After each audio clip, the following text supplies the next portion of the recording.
3 words to describe Fahrenheit TV, I would say light, fantastic, playful, ahead of its time, for the culture. Fahrenheit TV.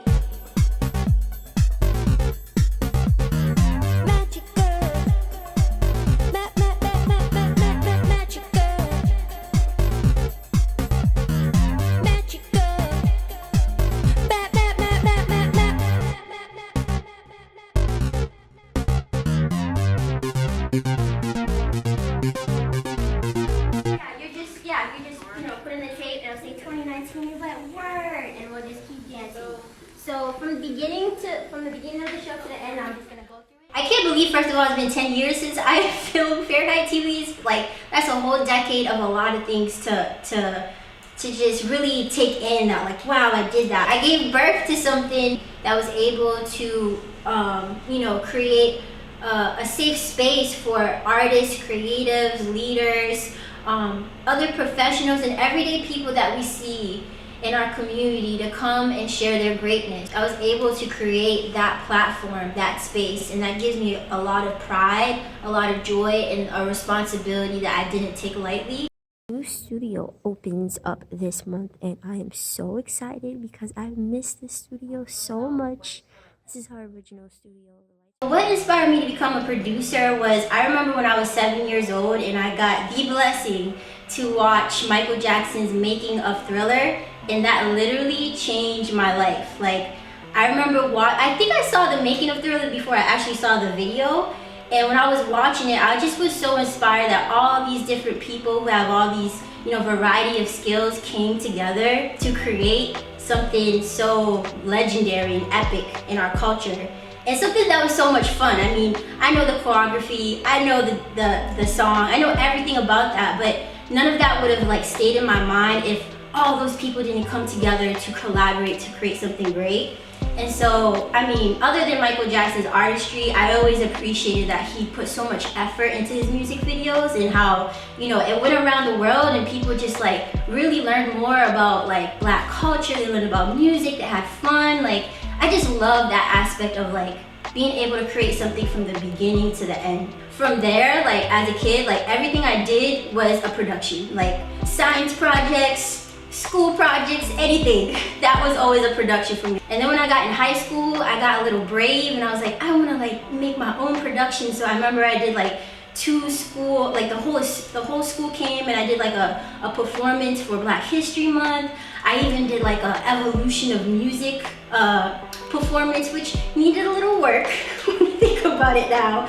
I think I was a little bit too ambitious in trying to do everything on my own, but I really just love producing, and I think since I've been young, I just really love being able to make something from scratch. When I got to college, I kept doing the same thing. I got involved with a local student TV station there, and every week I was doing different stories of events happening on campus, or different cultural clubs. Especially going to a predominantly white institution, it was really important for me to do stories about POC on the campus, to give ourselves a voice and we're here too, type of thing.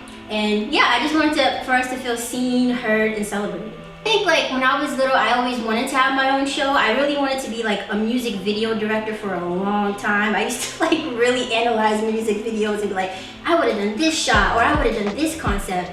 And when I was going to college, I was like, all right, that's what I'm going to try to study production, film.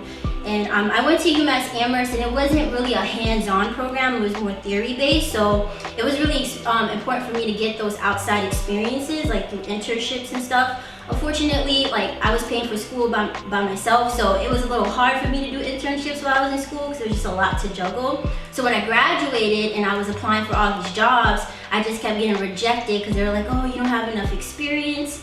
And I was like, it was a lot to deal with, as I know many creatives probably go through this.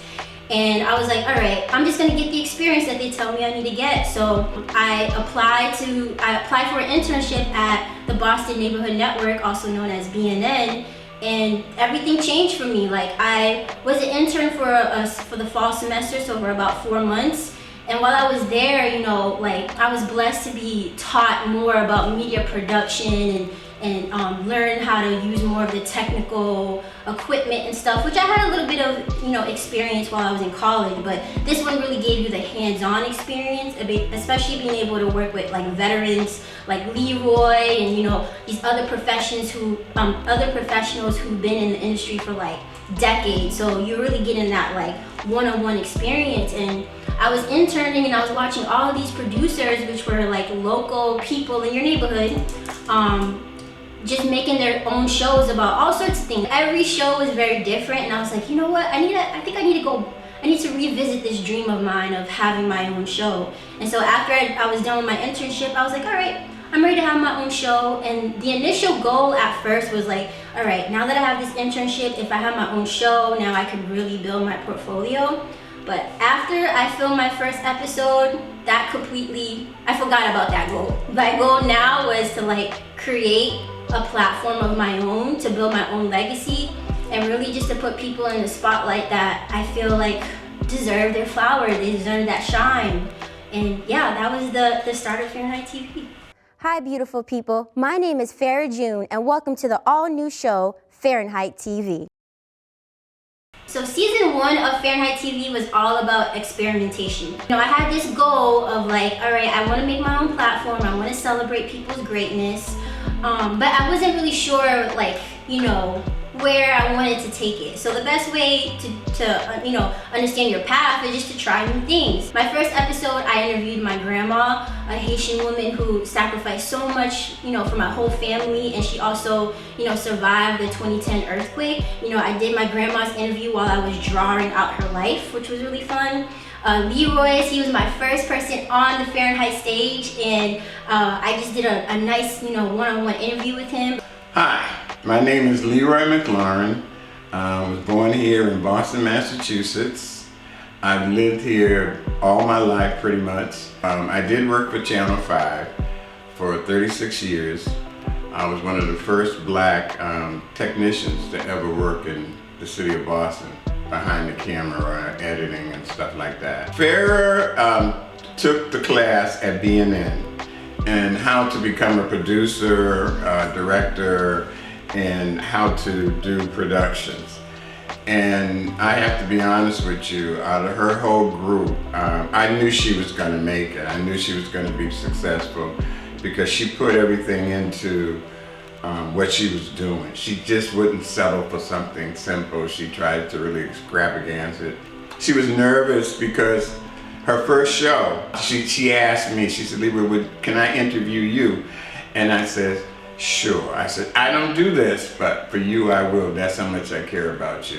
And that's how much I believe in what you're doing. I not only learned so much, but I just left that interview feeling so much joy and hope, and just seeing how someone who could, survive so many things, while he was the first in a field that like he didn't see a lot of people like us, especially back in the 60s and 70s, like wow. And then I also interviewed a friend that I met while studying abroad in Senegal, West Africa. It just was cool to get that international perspective of how he sees himself in the world as an African man, and how he sees mainstream media represent, black people and African people. So I had really good interviews, and I just thought it would be like really cool to kind of put all their stories together in one episode and see, what to learn from each of these people. And I mean, I learned so much. I learned mostly about the power of never giving up. I learned so much about resilience. Was there ever difficult for you to go to work sometimes because of that, that energy that's not positive around you? Oh yeah, many a times I would run home crying to my mother, and my mother would say to me, as long as they don't put their hands on you, yeah, you're going back. So would you call her somewhat of a mentor for you, or a person that like really allowed you to rise above all of the challenges you were going through? She really did, because she knew and she understood, all the stuff that she had to go through and what black folks had to go to, and it was a golden opportunity in that she wanted me to, stick it out there. And she says, again, as long as they don't put their hands on you, yeah, you're going back. I remember reading something about like, because I know you're you use comedy a lot, like you're naturally funny. Do you think that that's a source of you using that to like kind of protect yourself too from going back through all the pain and everything? It does. It really does, because a lot of times it really did hurt. I learned the importance of keeping black culture alive and telling our stories. from us directly, which I really loved. And I think after that first episode, like I said previously, you know, this was no longer something I was just doing to build up my portfolio. That goal went out the window. Now this became a passion project. And I was like, I want to be able to, you know, tell so many more stories. I remember I doing a little bit of like cooking shows and stuff, which some of them were fails, but it was just fun to try. Like say someone was doing like a cultural show, I might go there and just like, you know, cover the show, ask them what this event's about, stuff like that. And another thing that I also did was I did a lip sync battle with another fellow producer there, where we literally did 3 episodes where we had people come and they were just battling it out, like lip syncing to like different genres. So we had like one where it was all 70s, we did one where it was like hip hop, intergenerational one. I also performed. I did a performance of Old Dirty Bastard, LL Cool J, Little Kim, like things I would have never done. But the point was to exercise my creativity, right? To get out of my comfort zone. Another thing I would say for season 1, what I really learned was the power of using the resources that you have. Like I graduated out of college, like most of us broke, don't have a lot of resources. BNN, thank God, is a place that is not, it's a training facility, so they do have a lot of equipment that you could use. But I didn't have a car and that equipment was a little heavy, and sometimes I didn't have access to go to the studio. So, you know, I really just utilized the equipment that I had to the best of my ability. For example, PowerPoint. Did you know that it can make animations? I didn't know that until I had to use that to make animations, you know? I didn't have a fancy camera yet, so the camcorder that I did have, I was like, I'm gonna make this work. Season 1 was all about experimentation, getting out of your comfort zone, and using the resources that you have. When season 2 arrived, I was like, all right, I think I have an idea of what I enjoy doing. I know I love interviewing people and hearing their stories. I know I love performance, you know, not necessarily me being on stage. I do that, you know, on my own time, but I love being able to have a stage where people are performing and expressing themselves. So season 2, I was just like, it's just time to amplify that. Let's see what else we could do. I was volunteering and working. I met someone who said, you know, at the Haley House Bakery, they're gonna be doing like a chef competition cook-off. And I was like, oh, like, do you mind if I come and like film the whole cook-off? And they're like, yes. And so I went and I did a whole cook-off series where I filmed each episode of, you know, their bakers competing to see who's the top chef. And it was really fun, but like so much work. Like I am a big fan of like Food Network's Chop show. So if you ever watch that show, or even any like kind of cooking, you know, professional cooking show, you see that there's a lot of different shots they have, right? You have to take shots of the food, of the contestants, of the judges. There's a lot going on, which is exciting when you're watching it. To make it with one person, it's not that exciting, but it was a good challenge. Like I had really long days. For 5 weeks, I would head to the bakery. I filmed, you know, every person. I would literally be running around chasing them as they're like going to the stove, to the oven, to back to their areas to like chop up stuff, whip up things, whatever they were doing. And sometimes they had like 5 people for like each episode. So it's a lot to run around with one little camcorder. I probably look crazy, but I was determined. I was really excited about what I was doing. And it became a great success. And I did a really good job. I even like drew all the contestants, the judges, the host, Carol. Shout out to Carol for allowing me to do that. I just was practicing getting out of my comfort zone and trying new concepts. And I just continued to do that for season 2. I think me being able to network outside of the people that I knew into like other organizations, or just speaking with people that I would see online, like really allowed me to have more variety of guests come on my show. So like another episode during season 2 that I really enjoyed was I had a group of women come from the New Beginnings Reentry Services, which is basically an organization that helps recently incarcerated women integrate back into society. And we had a really deep conversation about that. You know, the founder, Stacy, came on the show, as well as other people who were involved in making this organization what it is today. came on the show and just talked about the importance of hearing these women's voices and having resources and services to, you know, support people coming back into our community. And it was so amazing because I that's another thing I wanted Fahrenheit TV to be, is not only a platform for like creative people and artists, but really a platform for everyday people that we see to talk about the amazing things they're doing in our community to better our community. My last sentence was 2010. And while in there, I realized that amongst myself, there was a whole bunch of other women that were suffering from the same thing. problem. Substance abuse, trauma. I think it's 2/3 of women who are in prison suffer from that. Yes, yes. And when you look at the state of Massachusetts, especially specifically Framingham State Prison, it's overcapacitated. About 1,200 women to probably 2 to 3 mental health counselors. Oh my gosh. Where do they get the help? Recidivism is probably up to 97%. There's no services for women to come out to. And so while I was in, something clicked in my head. Something changed. And I said, you know, I probably should get out and change myself and try to change the system. It's been such an honor to see that since we filmed that episode, I think back in 2017, like now all the goals that they were sharing on that show, they have achieved them and then some. It was really cool on season 2 to be able to get more out of my comfort zone and network with people and just really start talking about more deeper things. So that was season 2. When season 3 came around, I really wanted like Fahrenheit TV to be like just bigger and like greater, and I think the only way I was going to do that is if I actually treated it like a business. I got accepted into an accelerated business program, which basically, you know, gave you all the skills to learn how to be an entrepreneur in like 6 months, and I was able to, you know, collaborate and learn from other aspiring entrepreneurs and active entrepreneurs. And even if like, you know, I had no intentions, well, at the time of like how to make money off Fahrenheit TV, which I never did, like treating it like a business professionally really gave me like a path of how to go about, you know, making the show more than just a passion project, right? Like making it an actual platform. So I made a new logo, right? So the logo that you see is really like a representation of me as a big afro and a TV and like a lens, because it's like I'm trying to see people and put them on TV. Shout out to Ricardo for helping me put that logo together. I made a website.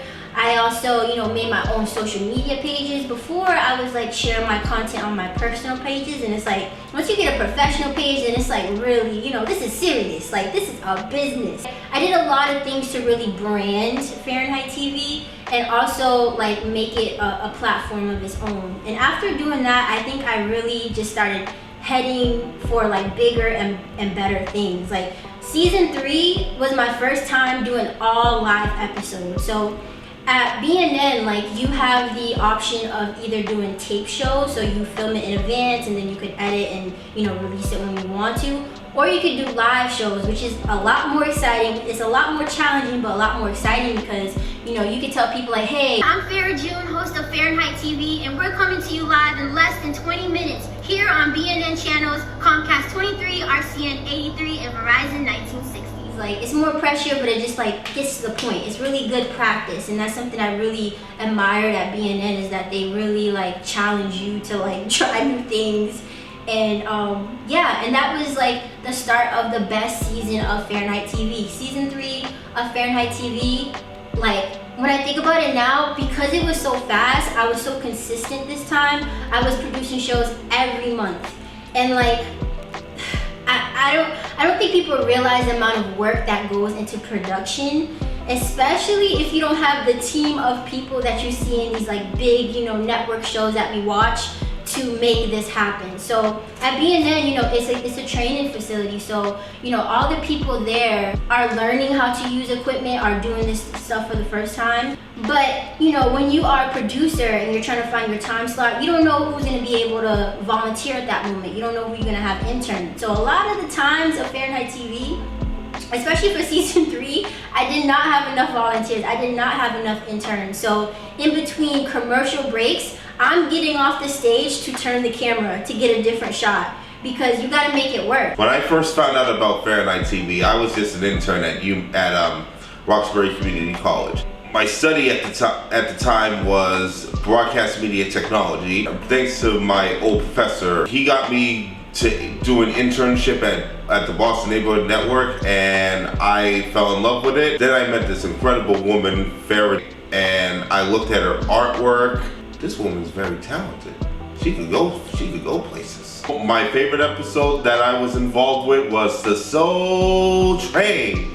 Oh, the Soul Train episode during the summer was my favorite. Soul Train episode, I had this idea, you know, definitely years back in my mind that I want to make my own Soul Train episode where people come and they're dancing and we're putting a spotlight on an artist. And I was like, you know what, this is the time to try it out.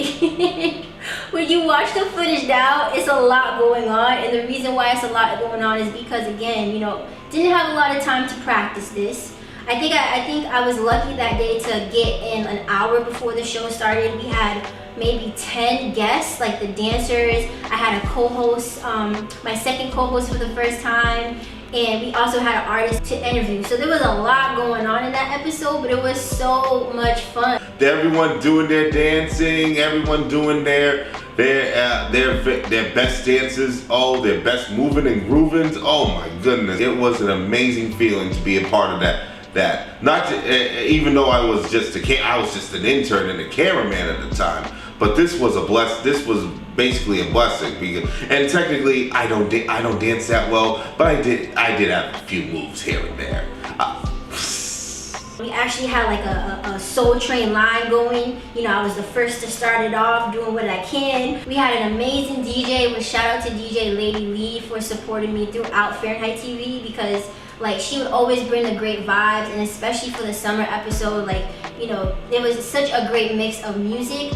And it was a lot going on. It was complicated, especially I can imagine on a technical sense, because you have all these people in this small studio, by the way, very small studio, small space, and you have to try to get good camera angles and good footage of everybody dancing, as well as getting footage of the host, me, the DJ. There had to be like 15 people in a really small space. And, you know, shout out to the director at the time, Ashley, for doing a really great job, I think, considering everything else going on. And yeah, I think what made me the most proud is that even if people didn't see the footage, the way they left the studio feeling so like energized, and, you know, they're networking with other people. It was great. There's so many episodes. This is my longest season. I think I had like at least 18 episodes of season 3. I think I just couldn't stop. I was like, nope, we're just gonna keep going. We're just gonna keep going. We did an interview with Yoga Mike and Born by Kim, and they were talking about mental health. And the reason why that was one of my favorite episodes is because when I released the clips of that show on my social media for Fahrenheit TV, like the amount of engagement I was getting back, I could tell that the community wanted this. They wanted to have conversations about mental health, how it was affecting Black and brown people, sources and tools they could use to cope with their own mental health, and just how it relates to, you know, everyday things that you do in the world. This PTSD thing is not just shoulders, because think about soldiers. They go to the war, and God bless the soldiers, man, but they go to war and they know what they went into, and they think, if I get injured or harmed, I'm gonna come back and hopefully get some services from the VA. Yeah. But what if you live in Heath Street, and you wake up every morning, you're 14 and you gotta go to school, but you have to walk over your uncle, he's on the ground, you don't know if he's dead or just super high and just sleeping, but you gotta walk past him, and that's somebody you love, that's your mother's brother. Yeah. And you gotta still make it to school and pass an MCAS. Yeah. If that ain't stress, if that ain't post-traumatic stress disorder every day that can't shut off, I don't know what is, but like I said, these are our friends and families that suffer from this, me included, him included, from the things we've seen. We talked about this before we come on the show. There's certain places in the city that wake up trauma for us if we walk past or drive by. Yeah. We see things that make us remember horrible things. And oftentimes we don't talk about it. We might just, you know, internalize it. Maybe you might tell a friend or a family person that you trust, but a lot of times I feel like in our community it's kind of like, you know, oh, that just happened, and you just keep going out your day. And I almost feel like it's part of like our ancestry, like, you know what I mean? Like a lot of us, we're so used to suffering or like just dealing with pain that we don't we don't really talk about it. That was a great episode too, because both of those people I had met in my accelerator program, so it was really cool to see how we could all collaborate and make something amazing. On season 3, we had so many artists that came on Fahrenheit TV, and more than half of them were visual and performing artists. Peace and blessings, y'all. My name is Ashanti Eva Davenport. I am a multifaceted artist based in the East Coast. Originally, I grew up in Rhode Island, and Berklee College of Music brought me to Boston, and the thriving, beautiful, creative, and music scene kept me here in Boston. I found out about Fahrenheit TV through Amanda Shea. Huge shout out to Amanda Shea for being such an incredible connector for our community and for the culture. She brought me in to sing backup on one of her performances here when she was featured. Yeah, first impressions of Fahrenheit TV was Farah is such a beautiful being, such a beautiful soul, such a beautiful light.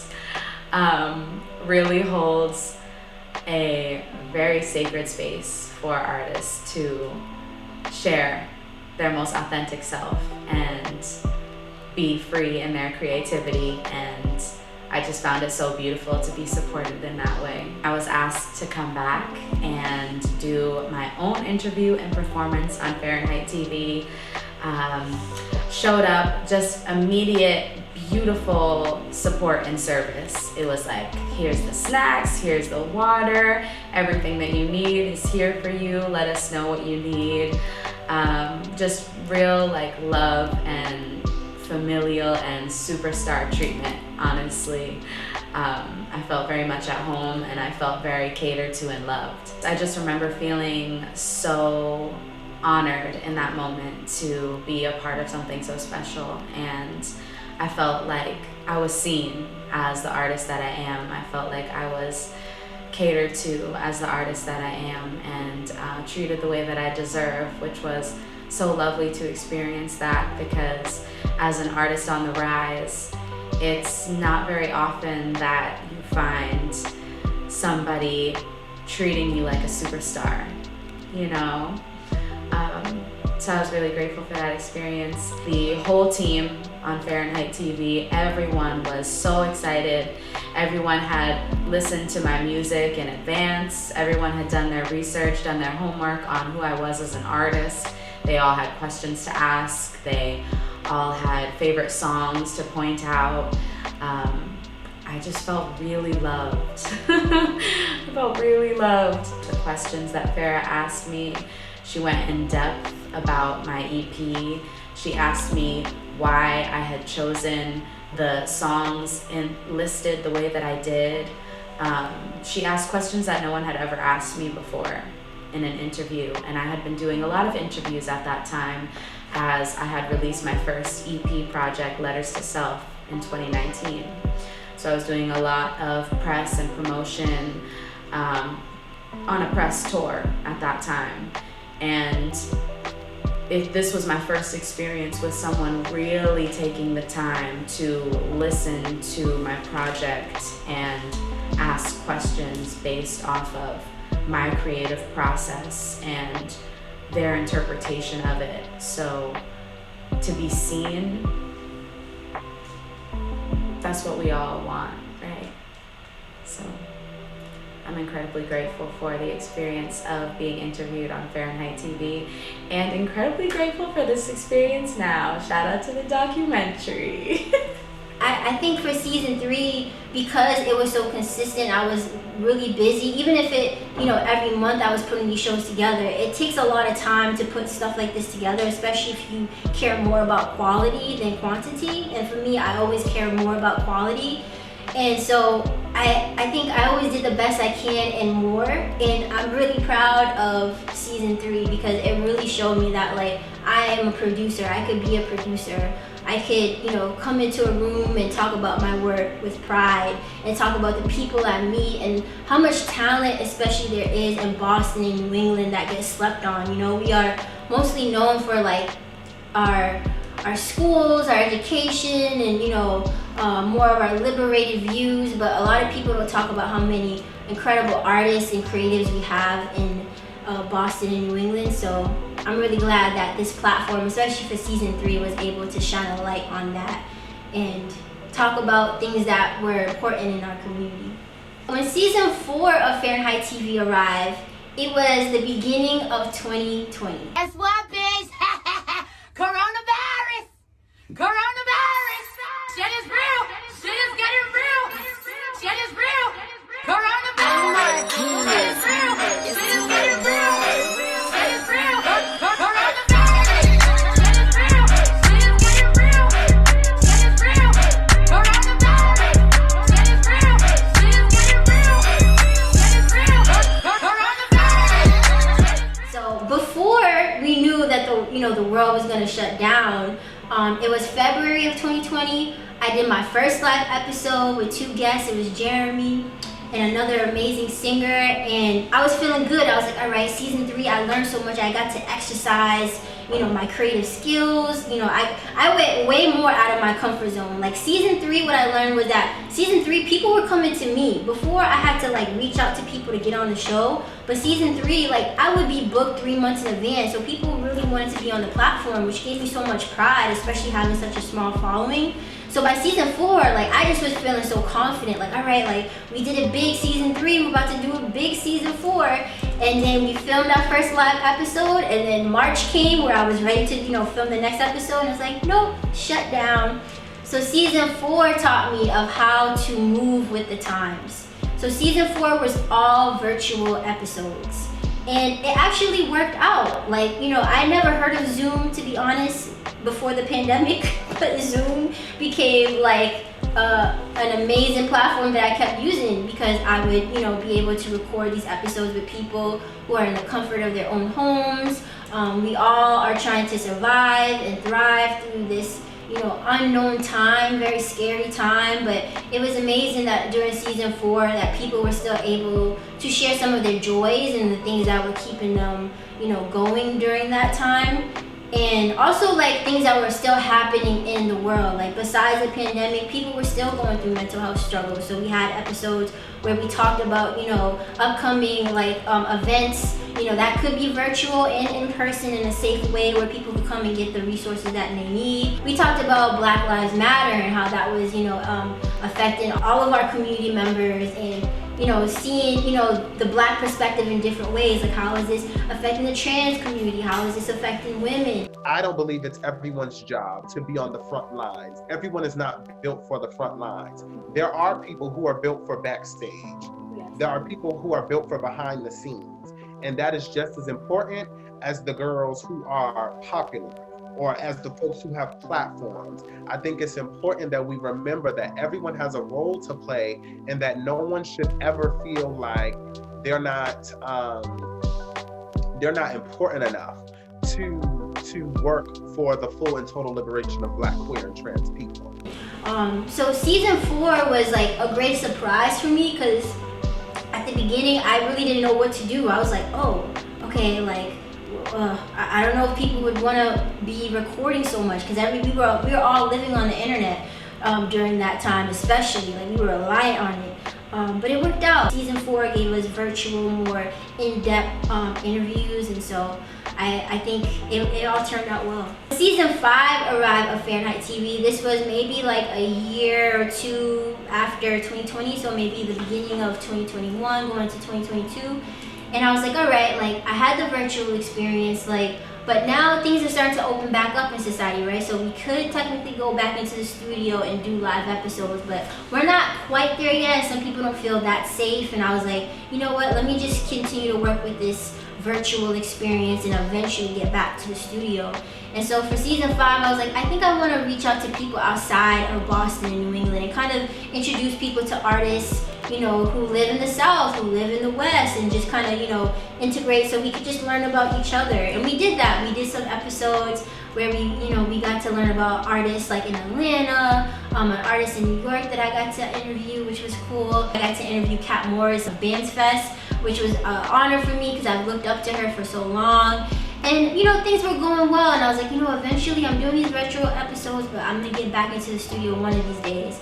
But again, life was lifing. A lot of things were shifting in my own personal world, and every time, season 5 really showed me that it's okay for creatives to take breaks too. I honestly didn't know how exhausted I was being a producer until I was forced to stop because of the pandemic. I remember I was like sleeping 12-hour days for like a good 2 weeks when we went into shutdown. That's how exhausted I was. And I think season 5, I kept trying to go with that same, you know, tenacity of like, all right, I gotta get this done, but I also have to work my 2 jobs and I have to do this commission. I was trying to work how I used to work, like overproducing, overdoing it. And season 5 just wasn't happening. Like anytime I put an episode out, I would get the engagement was so low that it really was a waste of time for me to be spending 6 hours or whatever, you know, putting this episode together, editing it, putting clips where like you might get like 2 views, and it's just like, this is crazy. I felt like the universe was giving me the sign like, it's time for you to take a break. And that's what I did. After season 5 of producing maybe like 5 episodes, I was like, let me take a break. At first I was thinking the break was gonna be like, I don't know, a month. And it turned into a year. And I'm really grateful that God gifted me the blessing of time to be able to take that time off and just really just rest and get my creative energy back up. And yeah, that is the story of all the seasons of Fahrenheit TV. So there were a lot of challenges producing this epic show, and one of the challenges was dealing with technology. As you know, like whether you have old or new equipment, anything could go wrong. You could always experience technical difficulties at any time. Now, when I was taping shows like in season 1 and season 2, I could afford those mistakes, right? Because it's like, this is not live, nobody will see this, because I could edit it out. But when season 3 came around, where we were doing live episodes, you could definitely, you know, those mistakes mattered. And sometimes, you know, it could be a small mistake, like maybe you might shake the camera a little bit, right, on a guest. But sometimes it could be a major mistake, like we could be producing a show and then one of the lights go off. So then now you can't really, the guest doesn't have good lighting, or I don't have good lighting. Or, you know, we don't have enough volunteers or interns for the day, so I'm only working with 1 cameraman, and I have 3 cameras, and I want to be able to get, you know, a variety of shots. So in between breaks, I'm going to change camera angles to try to, you know, get a variety and make the show look good. Like mic issues, sound issues. The other challenges I faced of doing Fahrenheit TV was using the equipment. I love the people who helped guide me using the camera work, the lavalier mics and everything. So it can be stressful being a cameraman, you know, like zooming in and zooming out and getting the people in your shots. You also got to listen to the people inside the studio who tell you what shots to get, what stills to get. Everything. You know, after I did these tape or live shows, I would go back home and edit that footage. And when I tell you that Adobe owes me a check for my pain and suffering, for all of the editing, you know, they always have some type of digital bug that was going around. So like I would be editing on, you know, Adobe Premiere, and then all of a sudden I lost footage, or it didn't export, you know, properly. And it would drive me crazy. And I remember, especially during that time, you know, I have a MacBook, but it was getting pretty old, and so sometimes I would be editing and it's like, all right, this is gonna take 6 hours to export. I'm like, that's a long time, but okay, I can work with this. By the pandemic, it was taking 24 hours to 36 hours to export like just a 24-minute video. And like I would come home from the episode. By the way, I don't have a car yet, but especially during this time, I didn't have money to be taking a Lyft or Uber or whatever. So I would, you know, take public transportation. I'll be going from the red line to the orange line, walk to the TV station, get at the TV station, film the episode, walk back to the orange line, switch on the red line, get home. It's at like 11:30 p.m. And then I'm excited, right? I still have all this adrenaline, like, oh my God, that was a great episode. But we have to edit this footage to at least put, you know, maybe like a clip tomorrow on our social media to be like, hey, go watch the episode. And so I'm editing at night. I go to bed maybe 1:30 in the morning, and especially if I was having technical difficulties, I might be like, oh, by the time I wake up, you know, this clip will be exported, all I have to do is share it. Sometimes it didn't, and it would drive me crazy, because a lot of times you are doing everything right on your part, And technical difficulties always show you that you do not have control of the world and how things happen, unfortunately. Another challenge producing Fahrenheit TV was definitely the lack of resources. Being self-funded, like whatever extra money I had to like not only feed the crew, but you know, money to maybe try to promote something on social media. I think I was only able to do that maybe twice during the whole 5 seasons of Fahrenheit TV because it's just hard finding funding as a creative. You know, I would apply for these grants and I didn't get them. I never got any money for Fahrenheit TV until literally when I was done producing it, which I'm really grateful. I got a random grant by season 5 of Fahrenheit TV, and I don't know who the person is to this day who gave me that grant, but thank you so much. But like, you know, it took a long time to get there. The great challenge about having artists come on the show is that you don't really have the flexibility to practice as much. So at BNN, right, you have, if you decide to go live, you pick a slot. So my slot was Thursdays at 7 p.m. once a month, right? But that Thursday, there could be 4 shows before my show. So I'm traveling to get to the station, right, and to hope that I could probably get there, get into the studio by at least 6 o'clock, so that way I could, you know, put everything together, get everybody, you know, situated. But that most of the time was not possible because there would be a show right before me. There might be a show that ends at 6:30. People like Lou Bands, when they came on the show, they only had what, like 25 minutes to try to like get a whole band together on the stage before we go live at 7. Like no matter what, 7 o'clock we're going live, so you just have to get it together. Y'all rocking with Lou Bands, man, aka Bando, aka Baba Coolio Lou, aka Mr. Bands, man. One thing I got, this was the real deal, and I took it like that. It made me appreciate the quote, if you stay ready, you have to get ready. So I really felt like I was ready for the opportunity at the time, and I had the live band, I had did my interview questions prior, and I was like trying to make sure I had everything down packed. But you got to know that when it's live TV, not everything is going to be like quick, cut, easy, and it's not going to be all clean and dry. So like I remember we had one rehearsal with my live band. Shout out my live band, man. That was a cool experience, definitely. But we had to just go through that one rehearsal, and then boom, we was live. So that was something that I definitely appreciate, because it just made me learn that I had to grow with the punches no matter what, and because it's live TV, so we gotta keep it going. And it was definitely a good experience. I remember I got through them questions, and it wasn't that easy for me, because it was like, I know I went through them, but it was just, I just wasn't positive about who I was at the time. So just me identifying who I was and what I liked and what I related to as a person, it just made me definitely grow, and made me ready for my next interviews and future stuff. We were all learning, making mistakes, and just creating together. And so I really appreciated that, you know, having help when I could get it. People just like helping me lead to make a great production, a great episode, and hopefully making the guests happy as best as we could. So yeah, there was a lot of challenges producing the show. I would say the challenge that impacted me the most was the lack of support.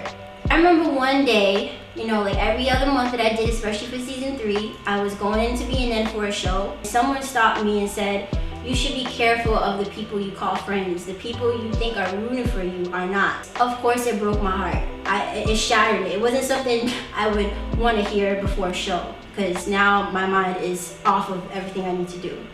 But I felt very grateful to that person, because it made me feel validated.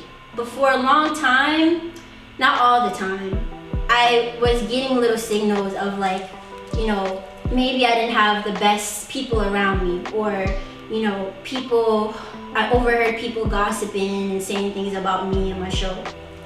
And, you know, for a long time, I wouldn't say I brushed it off, but I'm a sensitive Scorpio. I definitely didn't forget it. It just wasn't something I need to focus on, because again, the show must go on. I always overheard people saying different things about my appearance, about my voice, about the content of my show, about all sorts of things, even like the fate of my my legacy. Like, you know, she's probably just gonna do community stuff. She's not gonna really make it to Hollywood for real. You're hearing all these things, and it just made it that much harder to move in the world in a way, because again, I didn't have a large following, and especially in this digital age, sometimes people make you feel irrelevant if you don't have a large following, right? Let's to be real, there's people that might not even want to work with you or collaborate with you because they're like, what's the point? Like, you're not popular, you're not known. I always had that pressure. And I think when I heard comments like this, or heard from other people that people were like not supporting me when I maybe thought they were, it just made me feel like, all right, you know what, like maybe I'm not that good, I'm not good enough.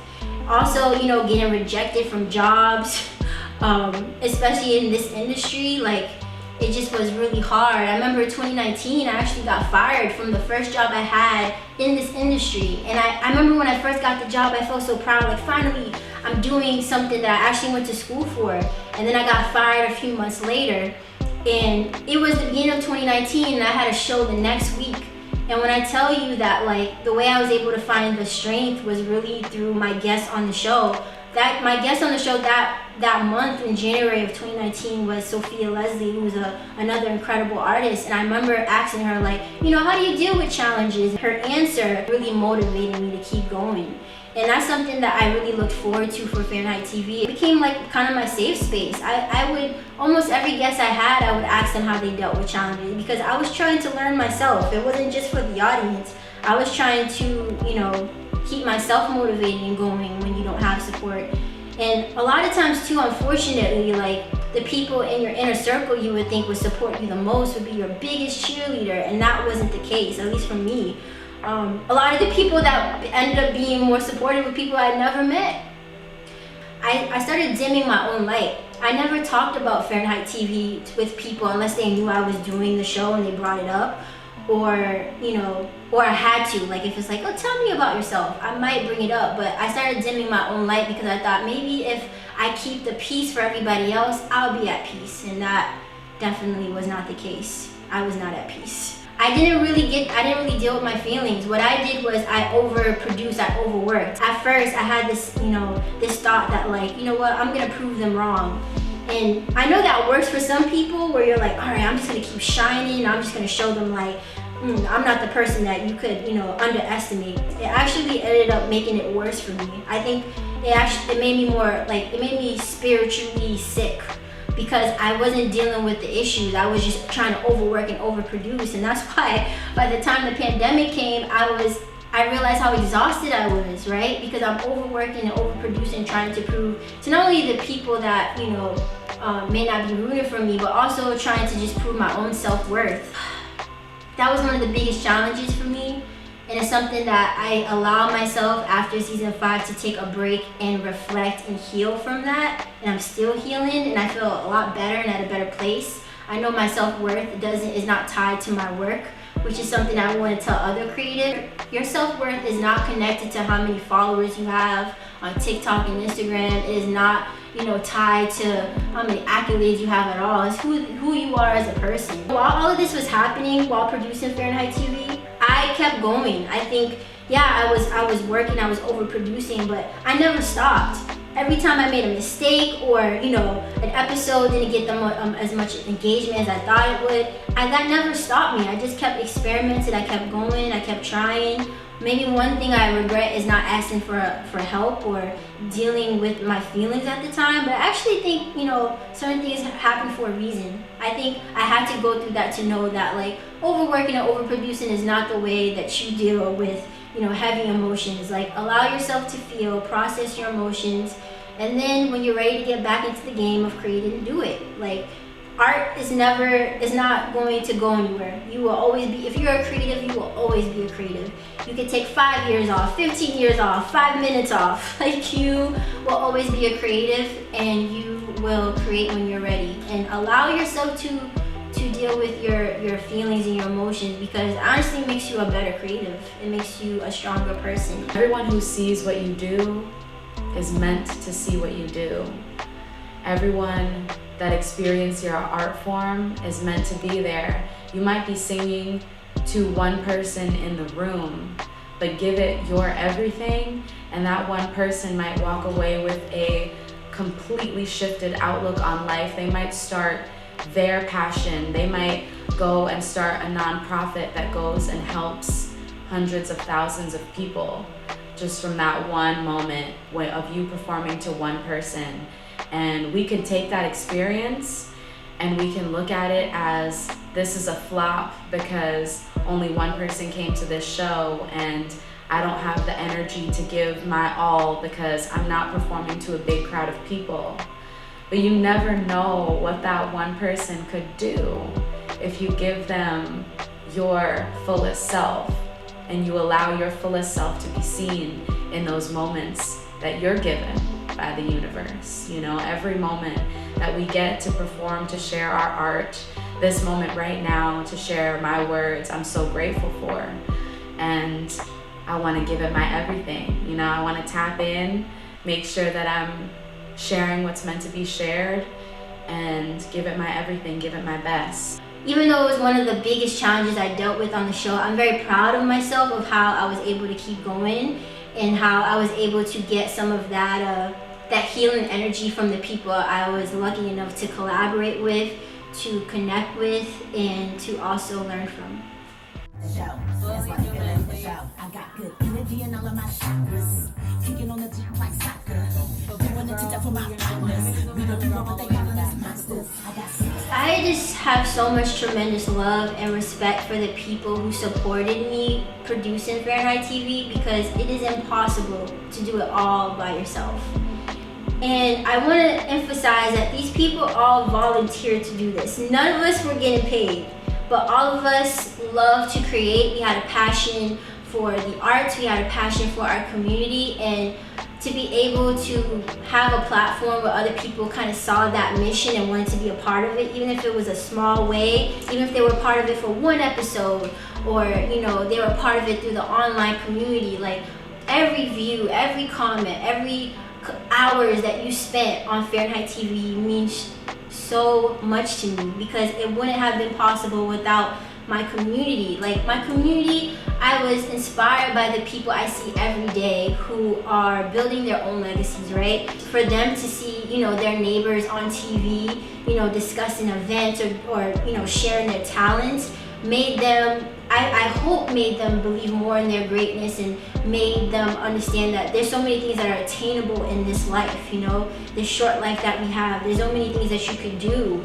And I'm so grateful that the community behind me supported that vision, that mission, and they really just helped me put this dream, this passion project of mine, they made that come true. More so, every episode that I filmed, you know, I will come into BNN, I have a list of things in my mind, physical list and mental list of all the things I need to do, because again, I'm the producer, I'm the host, I'm the creator, I'm the editor, you know, I'm the illustrator, I'm the social media manager. There's a lot of titles I have and I'm holding, I'm trying to do my best at. And I would come into you know, the studio with a positive attitude, but you probably could tell that I was anxious, because there was a lot of things I wanted to accomplish. But you know, the volunteers, the BNN crew that I was able, especially some of them that I was able to work with for a long time, like Melvin, like Jay, like Ashley, Davidson, all of these great people who would still come back even if they really don't have to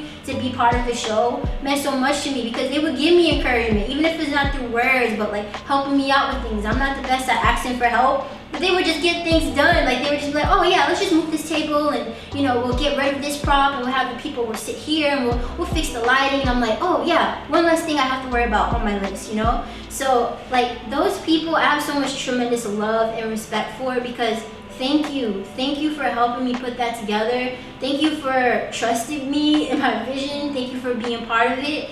And like, it was also like, again, when I say what really inspired me to become a producer, like to be in a space where everybody has creative skills and we all are putting it together to make this one thing.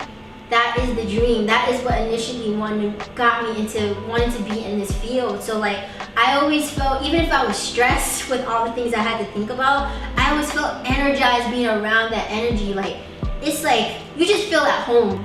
And even the guests, like I have so much appreciation for the guests, because again, I didn't have a large following. And for people to still, you know, volunteer to come on the show and share their wisdom, their greatness with us, their talents, their resources with the audience, it really meant to me that they not only saw my vision, but like they saw the purpose, the mission of it, right? To connect with other people in our community and not only celebrate the great things that we're doing, but also to connect us with resources and services that we need to thrive. So my love for community, my love for, BNN staff and the volunteers, and especially the online community. Every comment that you put, that tell you I have a full Colgate smile, because a lot of times I am like stressed thinking about what I gotta do next, what I could do better, all of these things, a lot of pressure I put on myself. So that is I would never take that for granted, and thank you for doing that. I've been blessed to see so many different people come on my platform and talk about how they are exercising their greatness. One piece of advice I would give to creatives, especially aspiring professional creatives, is don't be afraid to experiment. Experimenting on this show for 5 seasons with over 100 guests, over 50 episodes, was how I learned and grew to the professional creative I am today. Is by experimenting and trying new ideas and getting out of your comfort zone, especially. And not allowing the things that you can't control, like the lack of support or maybe even the lack of resources, to stop you from achieving your dream. Find a way around it. You're already a creative person, so you already know how to find the loophole, how to find other alternatives to making something work. So you already have that in you, and just don't be afraid to do that. And collaborate with people who also, share the same joy that you have for your passions. And explore different mediums, and don't be afraid to make mistakes. Make calculated mistakes, but if you do, don't sit in the, oh, this went bad, I'm never gonna do this again. Feel your feelings, do a dance break if needed, and then go back to it. That's the only way you're gonna learn and thrive. When you are living in your greatness, things will come to you at ease. You might encounter some challenges, but they won't be the ones where it defeats you. It will only just prepare you for, the greater things coming to you that you can handle. You can handle being great. You can handle being great if you decide to be fearless, if you decide to not care about what other people say. It's hard to do, but once you master your greatness, you're unstoppable. So I hope that with Fahrenheit TV, it was a small moment, small part of history that could just better motivate you to do that thing that you've been thinking about for years, months now. Go do that. Go try it out. If it doesn't work out, I personally rather try something than live with the regret of never knowing how it could have been. So I encourage you to try the things that you always wanted to do to be great and live in your greatness.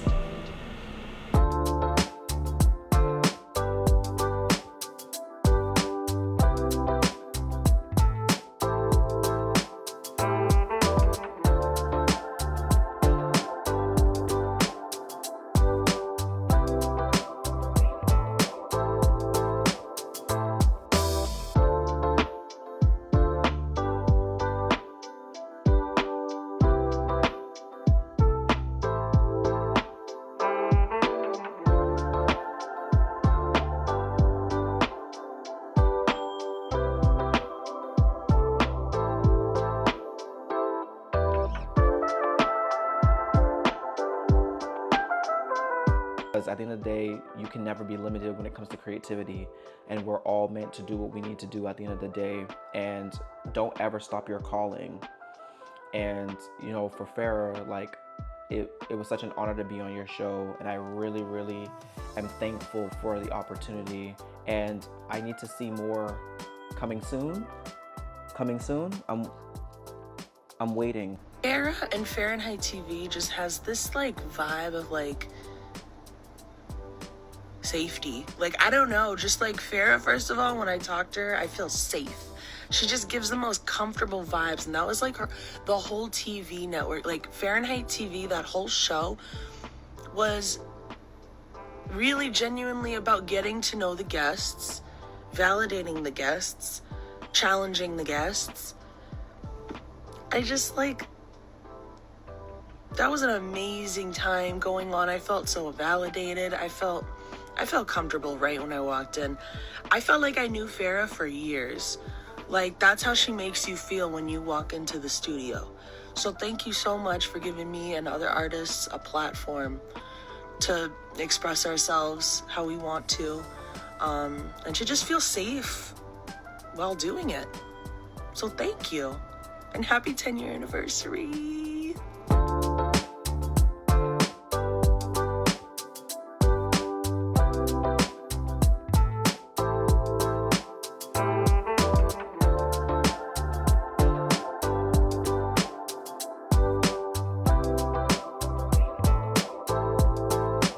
Fahrenheit TV, Fahrenheit TV, Fahrenheit TV, Jen is on TV. Oh.